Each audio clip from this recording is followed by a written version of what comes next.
बड़ी सुंदर व्याख्या हुई है प्यारे गृहस्थ धर्म की। एक मैं व्याख्या बताऊं, गृहस्थ धर्म में सबसे उत्तम धर्म क्या है मालूम है? गृहस्थ धर्म में सबसे उत्तम धर्म 2-3 मैं सूत्र बताऊंगा। सबसे पहले आप जो भी गृहस्थ आश्रम में हैं, जो हमारा सनातन धर्म आदेश देता है क्या? प्रातः काल ब्रह्म मुहूर्त से ब्रह्म मुहूर्त में उठो। तो पहला धर्म यही है कि ब्रह्म मुहूर्त में उठना, क्योंकि भगवान नारायण की पूजा तभी कर सकते हो जब आप ब्रह्म बेला में उठोगे, क्योंकि भगवान नारायण को हम क्या कहते हैं? ब्रह्म कहते हैं। और ब्रह्म की पूजा करने के लिए आपको ब्रह्म बेला में उठना पड़ेगा। इसीलिए गृहस्थ धर्म, गृहस्थ आश्रम का सबसे उत्तम धर्म है कि ब्रह्म मुहूर्त में उठ जाना।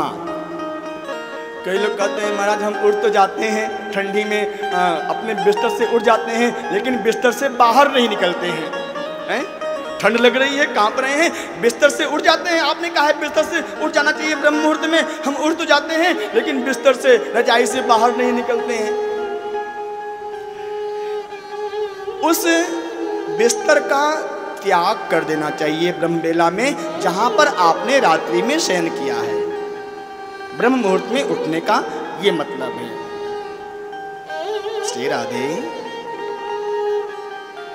प्रातः काल उठी कै रघुनाथ, प्रातः काल उठी कै रघुनाथ, प्रातः काल उठी कै, प्रातः काल उठो।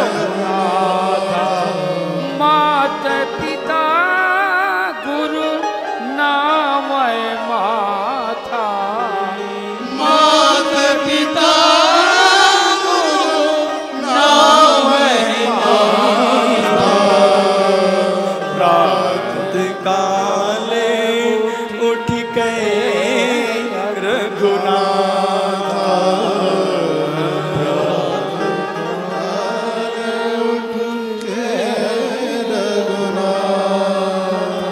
प्रातः काल उठो।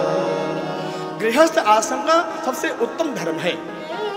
जब प्रातः काल उठोगे ना तो संसार में आपका मन फंसेगा ही नहीं, क्योंकि ब्रह्म बेला में सूर्योदय से पहले ना तो आपको भूख लगती है। लगती है भूख? नहीं लग सकती है, लगती ही नहीं है, क्योंकि वो ब्रह्म बेला है, वो खाने की बेला नहीं है। खाने का समय तो 12 बजे, दिन के 12 बजे। ब्रह्म बेला अर्थात भगवान की भक्ति का समय। माता पिता को प्रणाम करो, अपने से बड़ों को प्रणाम करो। पहला धर्म ये है गृहस्थ आश्रम का।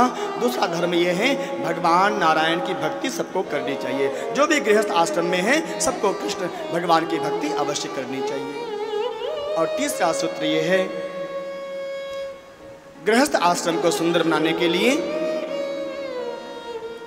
अपनी कमाई का 10% दशांश हमेशा धर्म के कार्य में लगाना चाहिए। चाहे आप गौ सेवा में लगाओ, चाहे वो भागवत जी की सेवा में लगाओ, चाहे वो मंदिर की सेवा में लगाओ, चाहे वो किसी दीनहीन की सेवा में लगाओ।